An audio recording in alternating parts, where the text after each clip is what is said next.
All right. Hi, this is William Ramsey. Welcome to William Ramsey Investigates. On tonight's show, I have a returning guest. His name is Hugh Turley. We talked back in October 2020, and you can go back and check that out on my iTunes about the book, The Murder of Vince Foster, America's Would-Be Dreyfus Affair. Again, The Murder of Vince Foster, America's Would-Be Dreyfus Affair, and a very interesting book about murder of Vince Foster.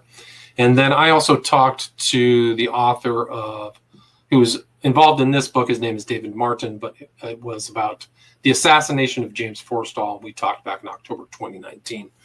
And this book we're going to talk about tonight, if you can see it on YouTube, that you can see the cover of it, is titled The Martyrdom of Thomas Merton, an Investigation. It wasn't somebody who I knew much about. I'm very familiar with the 60s history, and he died in December 10th of 1968, a very time of very serious turbulence and chaos in the United States. And so I'm delighted to have Hugh back, and he's going to talk about this book and kind of give people an idea who Thomas Merton was and how important a figure he was. So Hugh Turley, are you there? I am here, and I'm glad to be here. Awesome. Great. Well, thanks for agreeing to the interview. For people who may not have listened to the last show, can you talk about your background, how you became interested in this, your relationship with Dave Martin, and how you... Dave and I collaborated on the Vince Foster investigation. Dave had gone to college with Vincent Foster, and I met him while I was looking into that case. It was just as an amateur, but I ended up helping an attorney and his client attach 20 pages of evidence to the final report on Vincent Foster's death. And I got a lot of experience in that case in looking into official government records and documents and just doing an investigation. And I was encouraged by Dave Martin and others to look at Merton's death. They said, you should look into that. And I finally did. Around 2012, I contacted somebody and asked about some documents. In 2017, I really got going on it. Just for people who may not know, like I wasn't very familiar with Thomas Merton. Can you talk about him as a figure, his background? He was a huge figure in the 20th century in Christianity. He was not raised as a Catholic or a Christian. He was the son of two parents who were artists. He was born in 1915 in southern France. His mother was Quaker, and his father was a nominal Episcopalian. And during World War I, the family moved back to the mother's home with their parents, and the boys, Merton and his younger brother, remained with the parents because his mother died at the age when Merton was only 6. And he went back with his father. He went back to Europe, ended up in a boarding school in France, later in England. His father died when he was 15. So he was essentially an orphan. Then his parents turned him over to a guardian since he was a student in England. And he did some traveling in England and was very good at language. He got a scholarship to Clare College in Cambridge. And his first year, he just was a party boy. He drank and spent money and caroused and seduced women and got in all kinds of trouble and in terrible grades. And the guardian said enough is enough. And he sent him back to United States to the grandparents. And from there, he went into Columbia University in New York City and tried to turn his life around. And he just changed and started becoming a serious student. He studied philosophy, psychology, became a very good writer. He was writing book reviews, and I think he worked with the school paper. And he met some professors there and people that influenced him into looking into different religions. And he read about a number of different Eastern religions, but then he kind of fell into Christianity and ultimately Catholicism. And I think it was 1938 when he was converted into the Catholic Church. But he really had no Catholic upbringing or Christian upbringing. He wanted to become a priest almost immediately. And they told him he was a little too early. You just converted. Right. I think he was only 24, if I remember correctly. Mm-hmm. That's about right. And then he went to St. Bonaventure University, a Franciscan university, and he was teaching there. And a friend encouraged him to make a retreat down to the Abbey of Gethsemane in Kentucky, which is a Trappist monastery. And he went down there and was just hooked. And he wanted to become a Trappist monk. The following I guess, fall semester, he got permission to leave the school. He went down to the Abbey on December 10th. He arrived, and 3 days later, on December 13th, he was admitted in, and that was when he became a Trappist monk.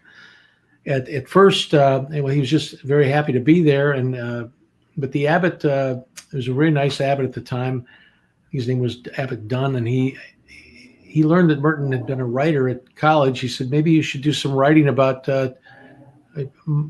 monks in our histories, that some had become saints. You could write about them and do some translating, which he did. And then Merton said, I really like to write my autobiography, which seems kind of early for such a young man, but he really felt that his life was complete by that time because he had come through this journey, and he wrote this biography called The Seven-Story Mountain, which was an instant bestseller, and it was compared to the Confessions of St. Augustine, a modern version of it, where you have a young man who led a decadent life and then suddenly becomes a very important Christian figure. And at the time, in the early 50s and 60s, in the United States, there was a Catholic bishop, Archbishop Fulton J. Sheen, who was on television. Almost every Catholic family watched that program on Tuesday nights, and almost every Catholic family had copies of Merton's writings in their homes. I mean, he was very well known because his book, Seven-Story Mountain, he sold like 1 million copies, and it was the first time that a Catholic book like that was on the New York Times bestseller list, and it was on there for the entire year of 1949 into 1950. 3 million paperback copies, so that's an enormous amount of books. 3 million paperback, 600,000 hardcovers, so really significant impact. Sorry. Yeah, I think he ended up writing about 60 books, but that's really who he is, and that's why he was so very well known. And then in 1960s, he became a critic of the Vietnam War and of nuclear war, and he saw the danger of nuclear war, and he became an opponent of war. But probably more significantly, and what probably got him in more trouble than anything, although it's not as well known, is his take on the media as a propaganda organ. He was very attuned to the fact that the press was shaping public opinion. One thing I read by him that really impressed me was in a book he had called Conjectures of a Guilty Bystander, where he, just a week, I think November 30th after the Kennedy assassination, he wrote that he just found it unbelievable that people would think that Lee Harvey Oswald actually killed President John F. Kennedy. He said the whole thing is people just want it settled and they want it to be over. But he said, is this going to be good enough? And I think he's one of the only people I ever read about that ever questioned the Kennedy assassination. It's so early, in just a week. And this is remarkable to me because he's living in a monastery where he doesn't have a television, he doesn't have a radio, he's not reading a newspaper. He gets mail from people and he hears from the outside world, but he's not tuned in to the news. But he doesn't believe the news. In fact, one of my quotes I like by him is that the hardest people to propagandize are those who are not interested in the news. And that's a good point. He's very astute that way. I mean, he's just a remarkable man. Right. So 60 books, and there's him. If you can see it on YouTube, he's wearing, I believe that's his Trappist monk. They call it a cloister. Is that right? Or I forgot what it was a cloistered community. It's like very much like a medieval community. It was very strict. It was called the formal name is the Order of Cistercians Strict Observance, and the short name for them, they call them Trappists. But it's they live in poverty. They don't eat meat. They sleep on the floor practically. It's pretty rough life, and they lived off the land. Of course, when Merton was there, the original abbot died, and a new abbot came in named Abbot James Fox, and he and Merton had a very stormy relationship. Fox was a Harvard Business School graduate, and he was kind of focused on turning over some money in the abbey, and he was trying to get a cheese business going, mail order cheese, mail order fruitcakes, and so on. They're actually very famous for fudge still. Actually, they sell chocolate. Yes, they are. But then none of this is in our book, but this is things I've learned since. But I know that Merton wrote in a letter to one of his friends. He said that he was an asset of the corporation, And of course, you can imagine the royalties that came in from his books. They didn't want him to leave that abbey. I believe it. Because he was a big money maker, and he wasn't interested in the money. It's really ironic how it turned out, because he could have been a successful writer outside the monastery, but he went in the monastery. He didn't want any money, but he ended up making a lot of money for the monastery. Yeah, it had to have been in the millions. Yeah, probably still today. I bet those revenues are still accruing. I can give you an idea, because just recently there was a man released from Kentucky who had been embezzling money from the abbey. And he got an early release because of COVID-19. And the governor let people that were not dangerous criminals, rapists and murderers, they let these other people out. He'd gotten a 20-year sentence, but he got out after about 3 years. And as a condition of his sentence, he had to pay back the money he took from the abbey. Well, he took $1 million over a 6-year period. And, you can imagine if you could skim off that much money, how big is the budget?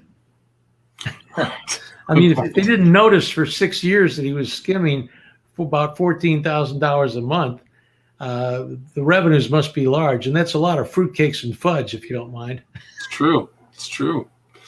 So Merton is this kind of important figure. He has a lot of credibility. And he ends up traveling to Thailand in '68. Can you lay the background for that whole event? Sure. Well, that's very interesting that he ended up there, because for 20 years, or actually 27 years, he was never allowed to leave the monastery except to go to maybe the dental appointment or a doctor's appointment in Louisville. He did make one short trip to New York City to see D.T. Suzuki, and he was told not to visit any of his friends or see anybody on that trip except D.T. Suzuki. And then he went to Collegeville, Minnesota once, but his abbot went along, and that was to meet a psychiatrist named Gregory Zilborg. And his abbot had conspired with this psychiatrist to tell Merton that he was a little nutty and that he was, not quite right mentally, and that the abbot, his excuse for not letting Merton travel anywhere was that he said he needed to be under my care. And he got a lot of invitations. He was invited to travel to Rome and do some research there. And he was invited to visit other monasteries and give retreats and take part in retreats, but he was never permitted to go anywhere. And then suddenly, just before he dies, that abbot steps down, a new abbot steps up, and Merton gets permission to travel to Thailand. After all these years of never being able to go anywhere, he's suddenly able to travel. And he went to the West Coast, he went up to Alaska, and then he went down into I think he went through India, and he was about to go to Japan after Thailand, but he never made it out of Thailand. He died there. But it is a little suspicious that after all that time, the first real trip he takes is his final trip. And so he's in Thailand right kind of as the Vietnam War is really at its height. I mean, it's peaking, there's violence, there's bombings, the planes are taking off from Thailand to bomb. All kinds of stuff. Right. It was a busy place for the American military. We did a lot of our bombing. Almost 80% of the bombing of North Vietnam came out of Thailand. We had military bases there. The military did R&R recreation. There were assassination squads that were trained called the Phoenix Program. It was run by the CIA, and they did a lot of assassinations throughout Southeast Asia. And they had assassins all over the place.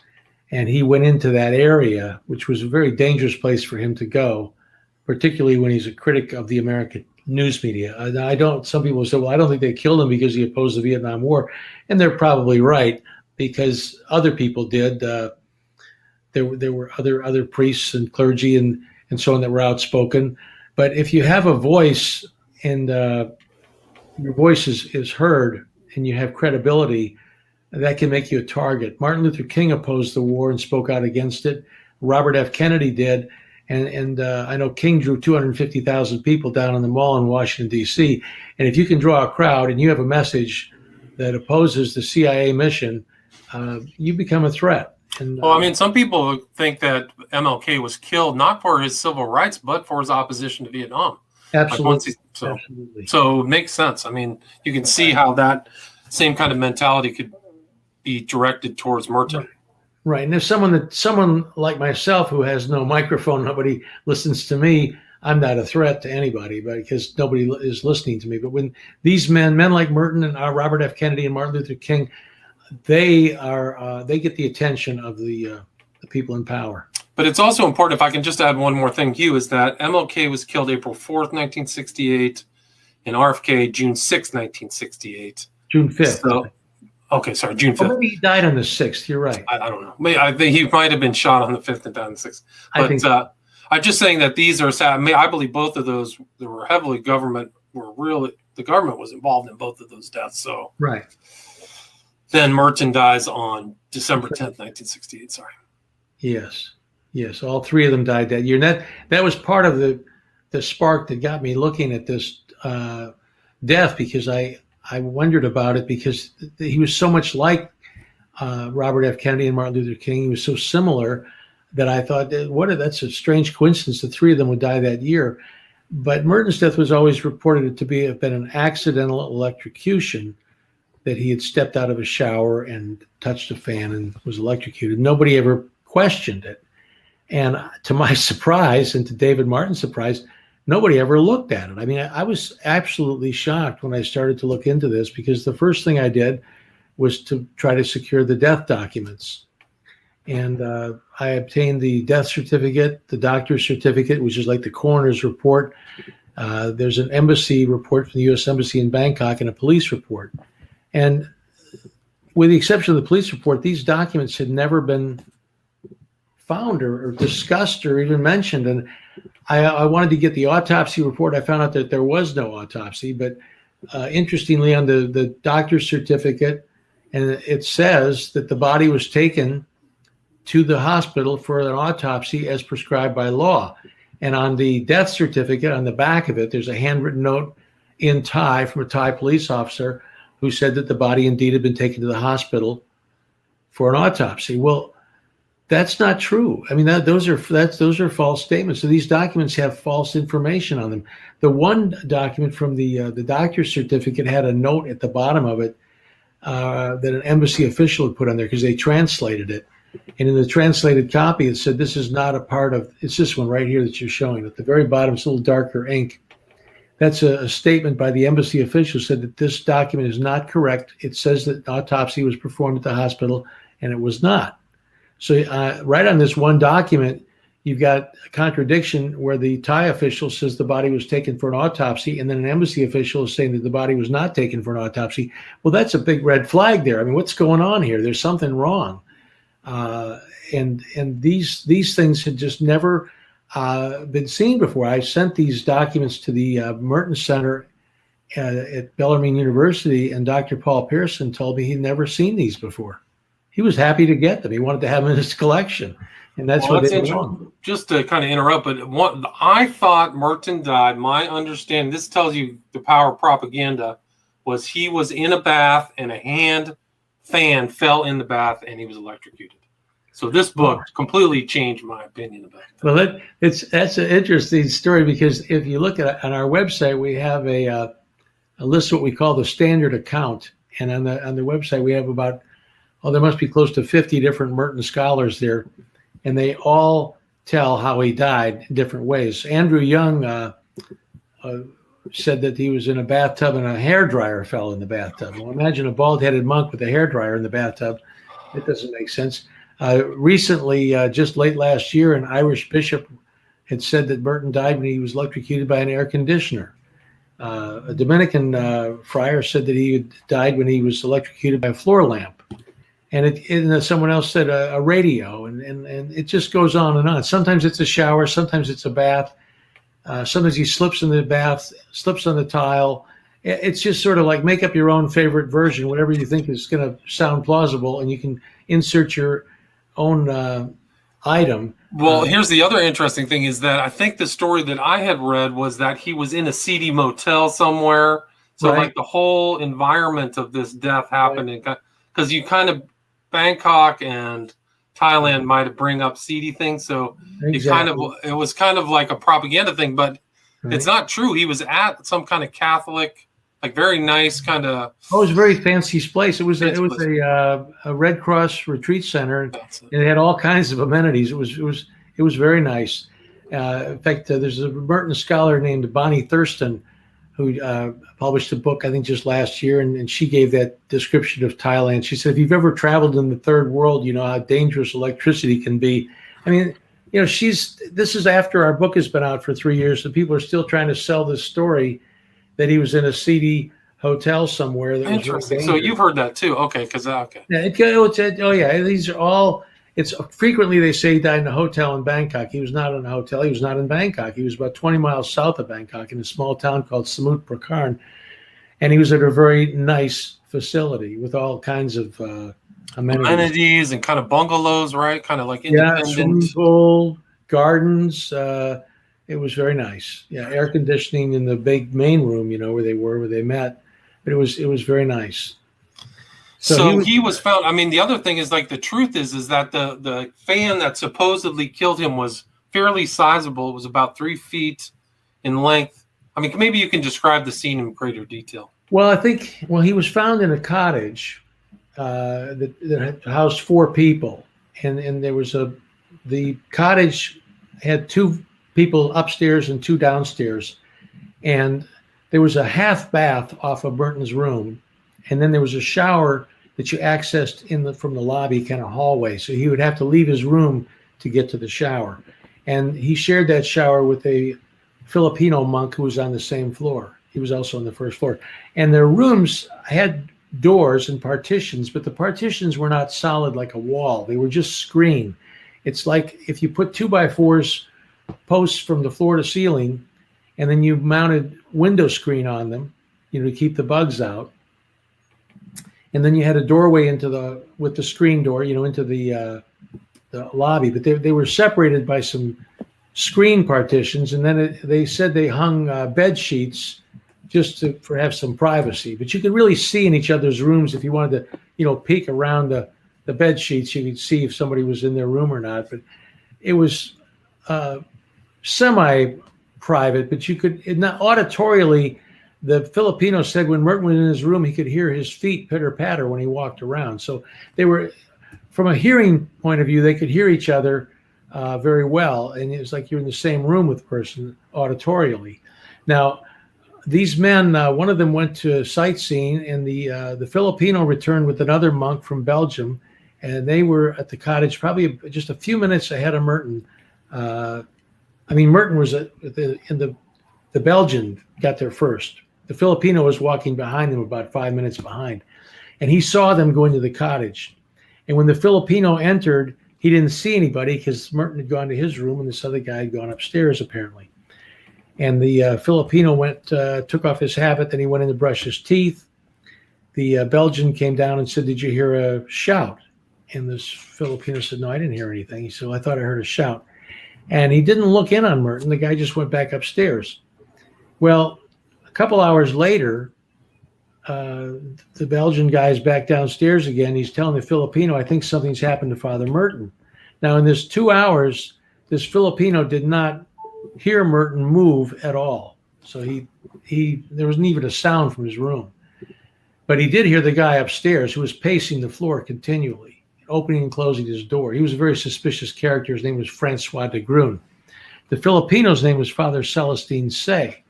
Now, when this de Grun character comes down and says, "I think something's happened to Father Merton, come look and see," the Filipino, Father Say, comes over and looks in. They see Merton on the floor with a fan on top of him. The Belgian de Grun says, "I'm going to go for help," and he takes off.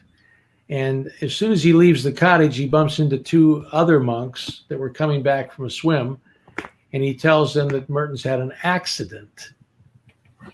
He's the first person to say it was an accident. Right. So that idea is planted right away. Right. And those 2 guys rushed to the cottage, and the 3 of them, they reached in around this little louvered door, and they could just undo the latch. There was no key. You could just undo the lock with your hand. And they entered, and immediately one of these monks said, "Don't touch anything. He's already dead." And the other monk had tried to move the fan, but as soon as he touched it, he got a shock and he recoiled. He didn't move it. He just got a zap. So the Filipino unplugged the fan, and then one of the monks told the Filipino, "You should get your camera and take some photographs because we want to show the police how we found him." Because they thought it was very suspicious. It just didn't look right. I mean, this fan on top of this person is very unusual. I think the fan was about maybe 5 feet tall. It was a Hitachi fan. It was very good quality product. It was made from Japan. They make good stuff. It's like a standing fan. Standing fan, yes. A standing fan. And then so the Filipino went to his room, brought his camera back, and the older generation will remember that in those days, before we had cell phone cameras, we had these things called 35 millimeter cameras with film, and you had to adjust the exposure of the film. So if you didn't have it set right indoors without a flash bulb, it could be too dark and the picture wouldn't turn out. So you might want to allow more light in and have a longer exposure. So he shot 2 pictures at different settings, and only one of them came out, the lighter one. The other one was too dark. And after he took these pictures, by this time another monk had come in because they went to get the head guy. His name was Rembert Weekland. And he showed up and said, "Don't take any more pictures." At the same time, a nun arrived who was also a medical doctor because the Belgian had gotten all the way down to the main building and told everybody down there. And she rushed up thinking there was something she could do. And the witnesses saw a bleeding wound on the back of Merton's head. Now, interesting thing about this wound is it's not mentioned in the police report and the autopsy, or there's no autopsy, but the doctor's report or the death certificate. There's no mention of the head wound, but there was a wound on the back of his head that had bled. So when the police arrive about 2 hours later and the medical doctor's with him, he announces that he's going to call this a cardiac failure. And he said, "We're going to do that for convenience." He said, "Because we won't have any problems." Well, the Filipino heard that and thought, "Well, this isn't right." I mean, we're not even examined the body yet. What about the fan and everything? So he didn't tell him about his photographs. And he wrote later in a letter that he said if he had told him about the photographs, he thought the police would have confiscated his camera. So he kept his mouth shut about the photos. And he went back to the Philippines and they were developed. And then he wrote to the Merton's Abbey in Gethsemane in Kentucky, and he told them that he had a photograph that turned out. And he said, I want you to see it. And he said, "I want you to tell me what the autopsy said," because he thought there'd been an autopsy. It had to be, right? Well, there was no autopsy. And the Abbey in Gethsemane was just alarmed, and that this photo was out there. And John Howard Griffin, who some people might remember wrote the book Black Like Me, he was at the Abbey at the time. He spent a lot of time down there. He was going to be the original biographer of Merton. And he was there, and this fellow, Brother Patrick Hart, and then the abbot, James Fox, or no, the new abbot, there's going to be the new abbot, Flavian Burns.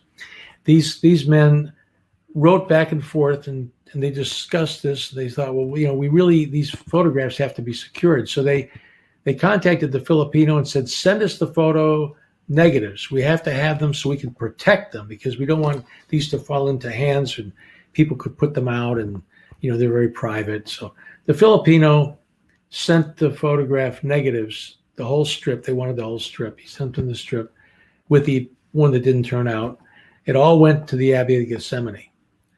And that was the last of that. They never told anybody about the photographs. It was a secret. And eventually they would write about it, but they misrepresented it. This guy, Michael Mott, wrote an authorized biography of Merton. And in his book, he said that the photograph was taken after the scene had been disturbed. That police had come and people moved things around, and then this photograph was taken. Well, that's not true, because the Filipino wrote several letters telling people that the photos represent the scene exactly as he found it. He said that he told us to the abbot when he wrote to the Abbey, he said, "You have a photograph of the body exactly as it was found before anything was disturbed." Well, they misrepresented that. They could have poo-pooed it in case the photo ever got out. They didn't want anybody to think it was worth anything. So they just sort of made a sequence of events different. Well, nobody knew about the photographs. They sort of just disappeared for 50 years. Well, when I was doing my research and I was finding letters and correspondence from people, I found the Filipino had sent these things to the Abbey, And I was in a box of documents up at Columbia University, the papers of John Howard Griffin. And what do you know? I found the negative strip up there with the pictures. And I photographed it with my cell phone camera using my computer as a black backlight, because I wasn't sure the library would let me have it. If they knew what it was, I'd probably never let it out. So I took what I could of it, and then I requested the library send me a print of these pictures, which they did. And it was like 17 megabytes, huge file, very high quality TIFF file. And because of our modern technology, they brought the too dark photograph. They were able to bring that up so you could see it. So now we've got two photographs of Merton's body from two different angles, exactly as it was found. And one of the interesting things about the two photographs is when he's lying on the floor there, he's wearing shorts, which, you know, with these stories about the shower don't work because nobody takes a shower or bath with their shorts on. So he's wearing shorts. The Filipino also wrote in letters that Merton did not take a shower. And he knew he didn't take a shower because they're on the same floor and he can hear everything. And he took a shower, but he said Merton may have been planning to take a shower, but he never thought he did. And then there's a clothes rack in the corner of the room. It's like the 45-degree angle there. And Merton's left shoulder is under the clothes rack. There's, you know, those little dowels, like little rods where you hang your clothing on. Mm-hmm. Well, you know, if you fall down, you know, you don't slide under something if you're dead. Plus, when he's lying there on the floor, he's lying perfectly straight. And if a person falls down, they usually go down in a heap, and they try to break their fall. So if you're falling backwards, you usually throw your arms out, you know, to break your fall. It's just a natural instinctive reaction. Right, he's lying on his back, like with his arms at his sides, right? Exactly. With this long thing lying across it. I mean, it's almost like you're back in Vince Foster territory of like a body, how you would think in the movies it would look, not in real life. It doesn't look like that. It just doesn't look like that. And on top of that, this fan is in a position across his pelvis. And the one monk that came in, his name was Egbert Donovan. He's one of the first on the scene. He wrote in a letter that he said, I don't believe that Merton's hands could have been touching that fan and landed in the position that they were found. So the nun that was a medical doctor, she thought he'd been electrocuted by that fan, but she was puzzled because she said, how did the fan get there? Why is this fan? It just doesn't make any sense. And, you know, to have a heart attack and have a fan land on top of you, which also, incidentally, they found out the fan had a faulty wire installed in it. How did that get installed? Because he's using the fan for 2 days, and suddenly it's a fan that gives you a shock. Well, none of this adds up. There's a real problem here. And to get a heart attack and get electrocuted at the same time, my co-author Dave Martin said is a bit like is like stepping on a venomous snake at the same time you're struck by lightning. It's just incredible, unbelievable, really. And none of it makes any sense. And on top of that, they made up these stories about the shower. See, the shower and the water were not added to his death until 1973. 5 years after his death, his abbey started this story that he'd taken a shower and he was wet. Well, why, you know, if this was just a straight up accident or straight up heart attack, you don't need to make up stories. See? And then there were false documents. There were documents that we discovered that were not genuine. One of them I'll just mention briefly was supposed to be a witness statement of one of the first three monks on the scene. And in his witness statement, he says that the Belgian entered the room with him. Well, the Belgian went on down to the main building. Francois de Grun did not go in the room with him. And it wasn't just a casual slip up, because at the end of his statement, he says the four of us saw that he was dead. Well, there were only three. There's the Filipino and the other two monks. So this is a false document. It has a lot of false information in it. And you don't need to create false documents to cover up something that doesn't need to be covered up. So, right. And so, like, it started right from the very beginning, and there's all kinds of other people. Even you said Francois de Grun was acting super suspicious and nervous. Very suspicious. A lot of people read the book think he's involved, and clearly I don't know that. I think he may be too nervous to have been involved in actually killing Merton, but he may have assisted in bringing him to the place where he was going to be killed. But he was clearly very nervous and is just a very suspicious character. And you said that you couldn't even find a trace of him. He went back to Belgium somewhere and disappeared. Like, that's very strange too, because usually those guys are easy to follow, especially in the Catholic Church. Well, and I don't know. One member of a monastic community told me one time. He said, Turley, he says, there's even men in our community that we don't want people to know about. I mean, some people are an embarrassment. It's almost like if you have a family member that's a little bit odd, you just don't talk about everybody in your family, because sometimes you have a family member that's a little bit different. And this guy was clearly one of these people that they didn't want to talk about. They don't want to talk about it. So right. So then he passes away, and that story is clear. I mean, it's unbelievable, really, because the truth about the simple events of what happened got totally manipulated, right? So, I mean, right. Now, what's interesting now, I mean, when Dave Martin and I wrote this book, we had the best intentions for the Abbey of Gethsemane where Merton lived. I mean, we had hoped that, whatever transpired 50 years ago, those monks have gone on and passed on. There's new people there. We didn't want to make them look bad. So we didn't want to say anything bad about the monks at the monastery. So we kind of put the blame on the Abbey leadership at the time. But one of them was still living, or his brother Patrick Hart. He was still living when I was doing my research, and I contacted him, and he told me on a voicemail when I asked him what evidence did he have that Merton took a shower. He admitted that there was no evidence that Merton took a shower, but he said it was very hot there, so he probably did. But there was no evidence. He just made that up. And the longer I looked at it after the fact, I realized that really the story that Merton died by accident, that did not originate in Thailand. The Thai authorities said he died of cardiac failure, and the Thai newspaper said he died of cardiac failure. It was the Abbey of Gethsemane in Kentucky, 6,000 miles away or more, that invented the story that Merton had died by accidental electrocution. It came from the Abbey. The accident story originated there, and then they added the water 5 years later. And, gotcha. and so they are the ones that have been leading the cover-up. And to this day, at their website, it still says Merton died of accidental electrocution. They're not giving up any ground on this.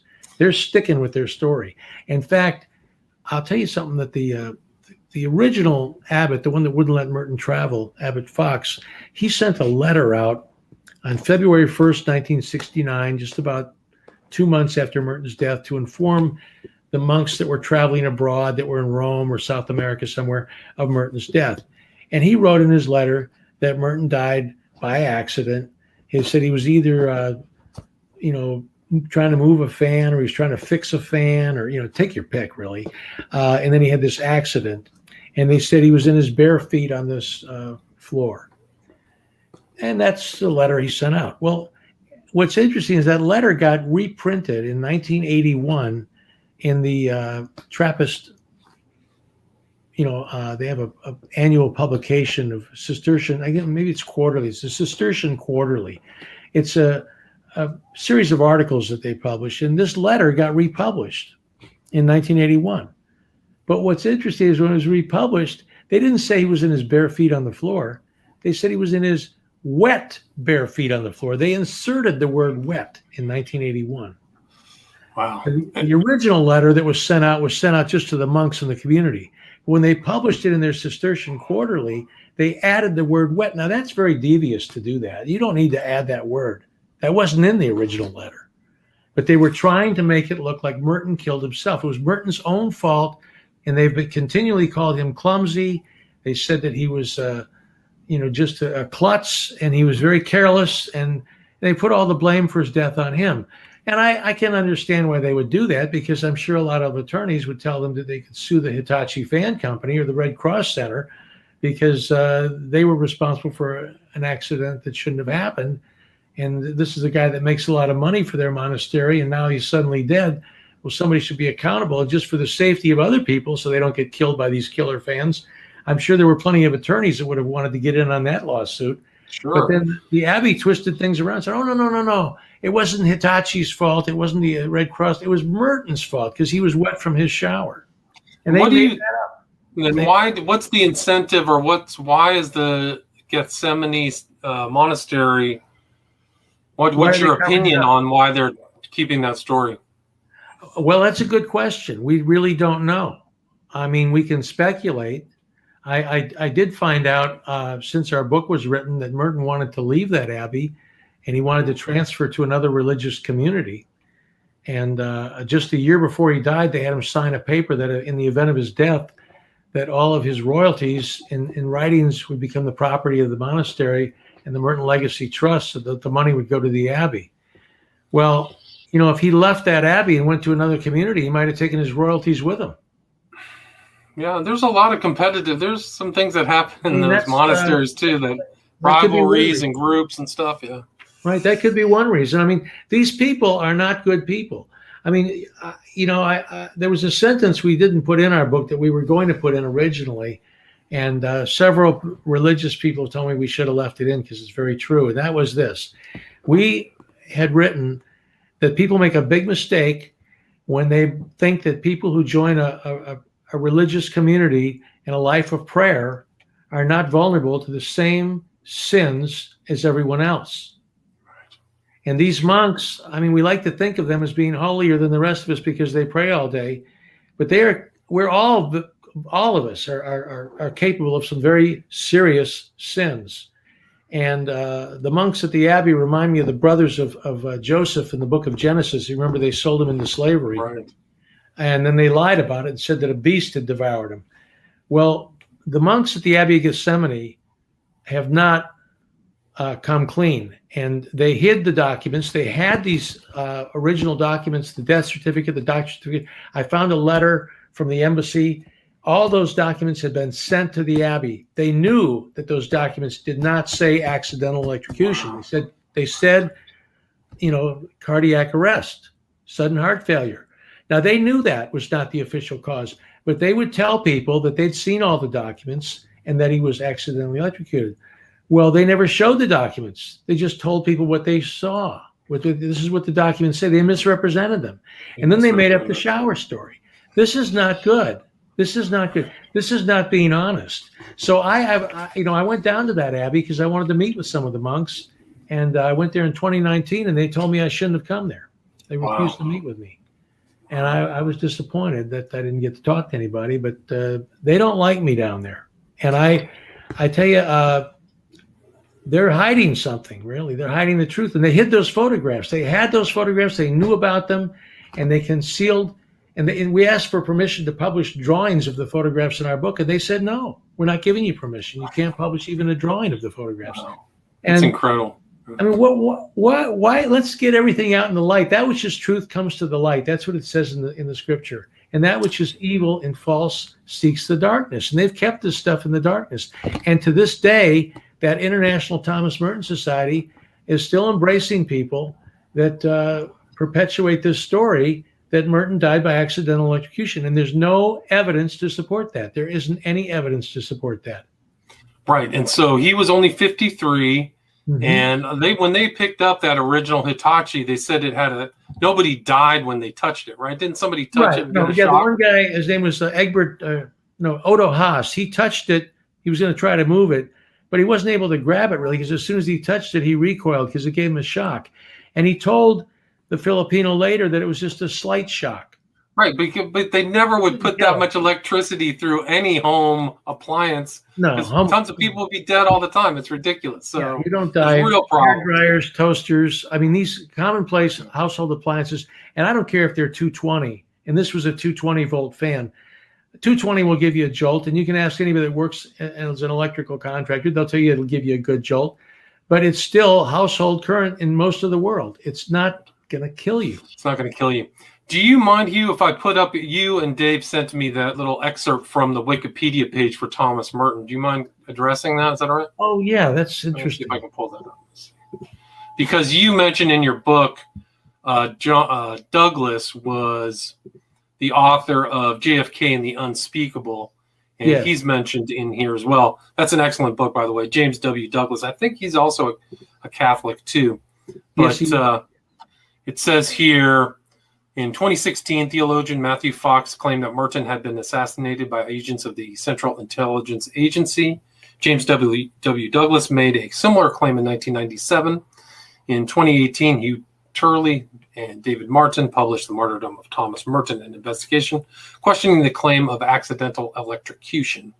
And then 2021, Professor Joseph Quinn Robb, editor of the Merton Annual, wrote, "It is no longer plausible to conclude that Merton's death was the result of accidental electrocution." well, good for Professor Robb. He's one of the only people really in that International Thomas Merton Society that's actually publicly stated this, that it's no longer plausible, as he said, to conclude that Merton's death was a result of accidental electrocution. And he's right about that. He wrote a book, a Merton book, that was published earlier this year, and this was in a footnote on page 3 of his book.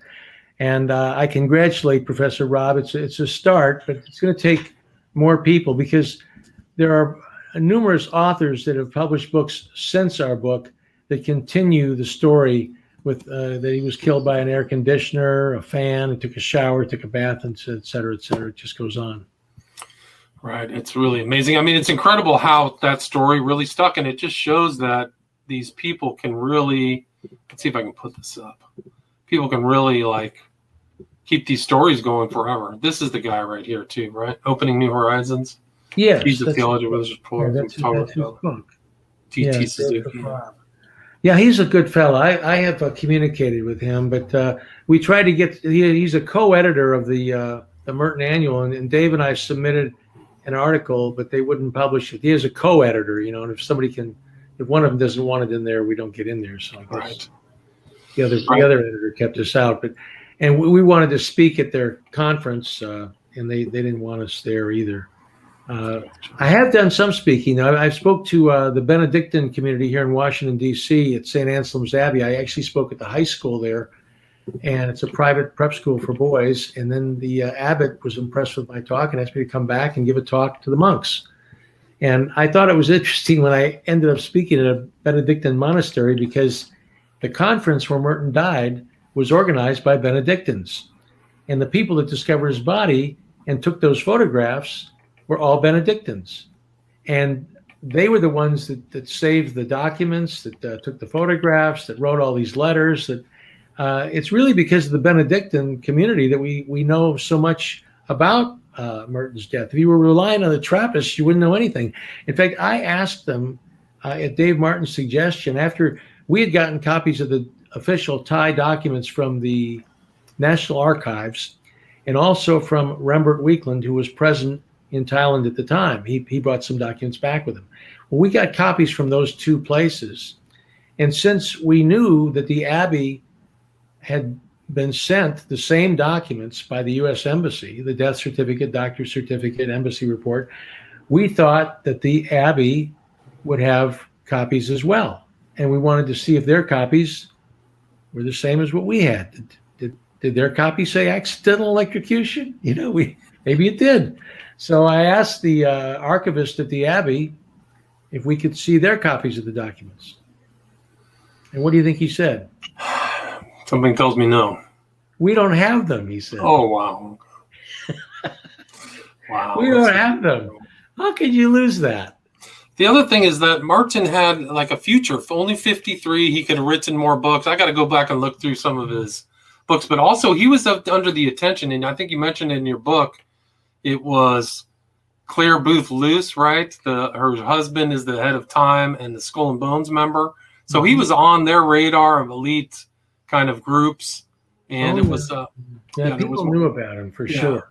And he was on the radar. President Johnson didn't like him either. He wrote letters. Merton wrote, they say, 10,000 letters.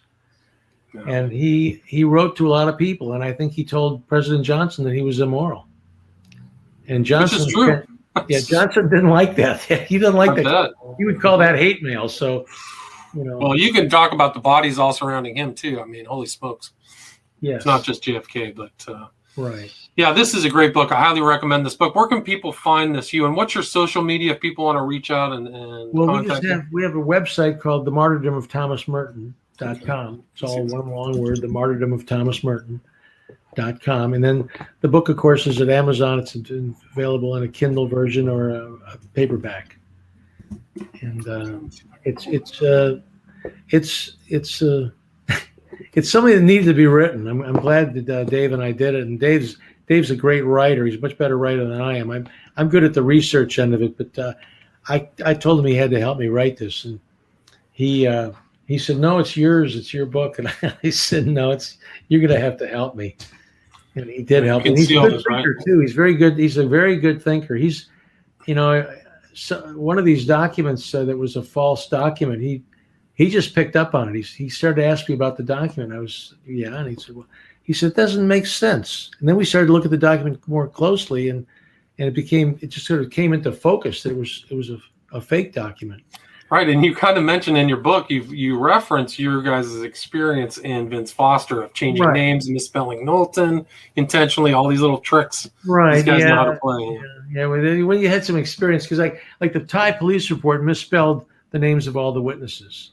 Right, I mean they're phonetically sort of there, but they're just totally misspelled. And so if anybody wanted to run them down or check them out, you'd never find them. Of course, I found them because I found correspondence between the Filipino monk and other people and so on. So I went to several libraries. I went to the University of Virginia. There were some papers there from a journalist named John Moffat, who had been at the conference in Thailand, and he corresponded with Francois de Groon quite a bit. And I found quite a bit of papers there. And then there were papers at Northwestern University that came from Michael Mott, who he wrote the authorized biography. So he had some documents. And then John Howard Griffin had quite a treasure, including those photographs in his papers up at Columbia. It's surprising he kept them. Right, there it is. I mean, that he didn't just destroy them, but sometimes criminals just hang on to stuff. They don't want to throw it away. Yeah, but who could anticipate somebody following through on what really happened? 30 years after the event, so 40 years. Right. Well, just nobody. It surprised me that nobody looked into this. Just nobody bothered to get the basic documents or go read the basic letters and correspondence and things, just to look at it. I mean, nobody bothered. They just one scholar after another would just repeat what the previous one said. Right. And they just repeat it. And then when we did make these discoveries, we mistakenly thought that people would be interested in the truth, but of course they're not. It's just this human nature. We live in a fallen world. They're going to stick with the old story. Right. I mean, it's really incredible what the media has gotten away with in these stories. And you can see these stories, how lies get perpetrated and get disseminated, and it's really a shame. But is there anything you'd like to add before we wrap this up, other than your website, which is the Martyrdom of Thomas Merton.com? Oh, I think I'd like to close with a poem. Okay, good. David Martin is the poet, and he wrote some nice poems about Merton. This one's called the Thomas Merton's Martyrdom. They say his death was meaningless. That's what they want us to swallow. But in light of all the evidence, their argument rings hollow. His life was full of purpose, but we must to the world confide. His words had no more meaning than the things for which he died. That's David Martin. David Martin. Yeah. And again, the authors are Hugh Turley and David Martin. The title of the book, again, is The Martyrdom of Thomas Merton, an Investigation. Thank you so much, Hugh. Thank you for having me.